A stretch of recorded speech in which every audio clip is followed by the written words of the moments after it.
നമസ്കാരം. അമേരിക്കയെ കണ്ട് അഹങ്കരിക്കുന്ന ഉക്രൈനുള്ള ശവമഞ്ചം ഒരുക്കുകയാണ് നിലവിൽ റഷ്യ. അടുത്തത് അമേരിക്കയ്ക്കുള്ളതാണെന്നും പുതിൻ ഇതിനോടകം തന്നെ പ്രഖ്യാപിച്ചു കഴിഞ്ഞിട്ടുമുണ്ട്. ട്രംപിന്റെ വരവോടെ ഒതുങ്ങുമെന്ന് കരുതിയ റഷ്യ ഉക്രൈൻ പോരാട്ടം വീണ്ടും അതിരൂക്ഷമായി മാറുന്ന കാഴ്ച. ബൈഡന്റെ യുദ്ധക്കൊതിയിൽ ഉക്രൈൻ വലിയ അബദ്ധങ്ങൾ കാട്ടിക്കൂട്ടുമ്പോൾ അത് വിളിച്ചു വരുത്തുന്ന ഒരു ആണവ ദുരന്തത്തെ തന്നെയാണ്. അതിലൊരു തർക്കവുമില്ല. 1000 ദിവസത്തോളം എത്തി നിൽക്കുന്ന ഉക്രൈൻ റഷ്യ പോരാട്ടം അടുത്ത ഘട്ടത്തിലേക്ക് നീങ്ങുമ്പോൾ റഷ്യയിലെ സൈനിക കേന്ദ്രങ്ങളിലേക്ക് ബ്രിട്ടീഷ് ക്രൂയിസ് മിസൈൽ തൊടുത്ത് ആക്രമണം നടത്തിയിരിക്കുകയാണ് ഉക്രൈൻ. അതിന് തിരിച്ചടിച്ച് റഷ്യയും രംഗത്തെത്തി. റഷ്യ ഉത്തര കൊറിയൻ സൈനിക സഹായം തേടിയതിനാലാണ് സ്റ്റോം ഷാഡോ മിസൈൽ ഉപയോഗിക്കുന്നതിന് UK അംഗീകാരം നൽകിയത്. US നിർമ്മിച്ച ആർമി ടാക്ടിക്കൽ മിസൈൽ സംവിധാനം നിലവിൽ റഷ്യക്കെതിരെ ഉക്രൈൻ ഉപയോഗിക്കുന്നുണ്ടെന്നാണ് റിപ്പോർട്ട്.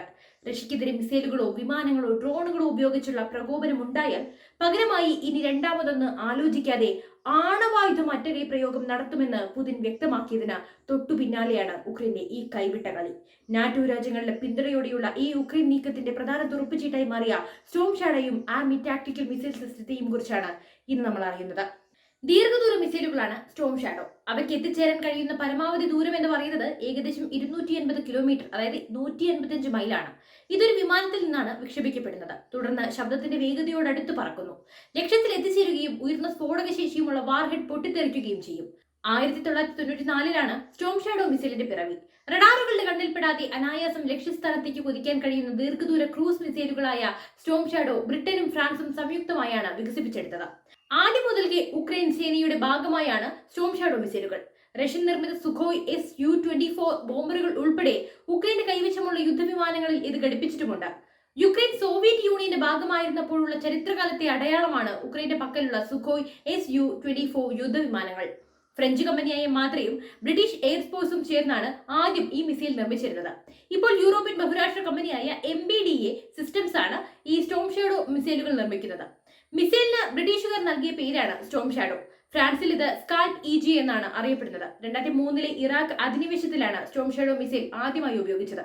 2011 ലിബിയൻ സൈനിക അധിനിവേശം, 2015 16 IS-നെതിരെ ഫ്രാൻസ് സിറിയയിൽ നടത്തിയ ഓപ്പറേഷൻ ചമ്മൽ, 2018 സിറിയയിലെ രാസായുധ ഫാക്ടറി ലക്ഷ്യമാക്കി ബ്രിട്ടീഷ് നടത്തിയ ആക്രമണം എന്നിവയാണ് സ്റ്റോം ഷാഡോ മിസൈൽ ഉപയോഗിച്ച് നടത്തിയ പ്രധാന ആക്രമണങ്ങൾ. യുക്രൈനെതിരായ യുദ്ധത്തിൽ റഷ്യ ഉപയോഗിച്ചതുപോലുള്ള കഠിനമായ ബങ്കറുകളിലേക്കും വെടിമരുന്ന് സ്റ്റോറുകളിലേക്കും തുളച്ചു കയറിയതിനുള്ള അനുയോജ്യമായ ആയുധമായി സ്റ്റോം ഷാഡോ കണക്കാക്കപ്പെടുന്നു. ഓരോ മിസൈലിനും ഏകദേശം $1 മില്യൺ, അതായത് 7,67,000 പൗണ്ട് ചിലവാകും. ഇനി നമ്മൾ ആർമി ടാക്ടിക്കൽ മിസൈൽ സിസ്റ്റത്തെ കുറിച്ച് നോക്കുമ്പോൾ കരയിൽ നിന്ന് 300 കിലോമീറ്റർ വരെ ലക്ഷ്യസ്ഥാനത്ത് തൊടാൻ കഴിയുന്ന ഉപരിതല ബാലിസ്റ്റിക് മിസൈലാണ് army tactical missile system. Multiple launch rocket സിസ്റ്റത്തിൽ നിന്നാണ് ഈ അമേരിക്കൻ നിർമ്മിത ദീർഘദൂര മിസൈൽ വിക്ഷേപിക്കുന്നത്. തന്ത്രപ്രധാനമായ കേന്ദ്രങ്ങൾ, സൈനിക താവളങ്ങൾ, വ്യോമ താവളങ്ങൾ എന്നിവയെ ലക്ഷ്യമാക്കി പ്രവർത്തിക്കാനാകും എന്നതാണ് ഇതിന്റെ ഏറ്റവും വലിയ പ്രത്യേകത. പ്രതിരോധ നിർമ്മാതാക്കളായ ലോക്ഹീഡ് മാർട്ടിനാണ് ATACMS നിർമ്മിച്ചത്. ATACMS മിസൈലിന് സൂപ്പർസോണിക് വേഗതയിൽ 214 കിലോഗ്രാം വാർഹെഡ് വഹിക്കാനാകും. M27 മൾട്ടിപ്പിൾ ലോഞ്ച് റോക്കറ്റ് സിസ്റ്റത്തിൽ നിന്നും M142 high mobility artillery rocket സിസ്റ്റത്തിൽ നിന്നുമാണ് ഇത് വിക്ഷേപിക്കാനാവുക.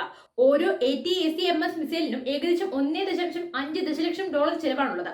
ആർമി ടാക്ടിക്കൽ മിസൈൽ സിസ്റ്റത്തിന് യുദ്ധപ്രവർത്തനങ്ങൾക്കുള്ള വൈവിധ്യമാർന്ന കഴിവുകളുമുണ്ട്. കൂടാതെ ഇത് 2 വ്യത്യസ്ത തരം വാർഹെഡുകളായി സജ്ജീകരിക്കാനും സാധിക്കും. എന്തായാലും റഷ്യൻ പ്രസിഡന്റ് വ്ളാദിമിർ പുതിനുമായി ഏറെ അടുപ്പം പുലർത്തുന്ന ട്രംപ് യുക്രൈന് അമേരിക്ക ആയുധം നൽകുന്നത് സ്വന്തം ആയുധക്കലവറ ശൂന്യമാക്കുന്ന നടപടിയാണെന്നാണ് പ്രസിഡന്റ് തിരഞ്ഞെടുപ്പിന് മുൻപ് തന്നെ ട്രംപ് തുറന്നടിച്ചത്. ഈ നിലപാട് അദ്ദേഹം നടപ്പാക്കുമെന്ന് ഭയന്നാണ് ജോ ബൈഡൻ ദീർഘദൂര മിസൈൽ പ്രയോഗിക്കാൻ ഉക്രൈന് അനുമതി നൽകിയിരുന്നത്. അത് റഷ്യയും ഇപ്പോൾ തിരിച്ചറിഞ്ഞിട്ടുമുണ്ട്.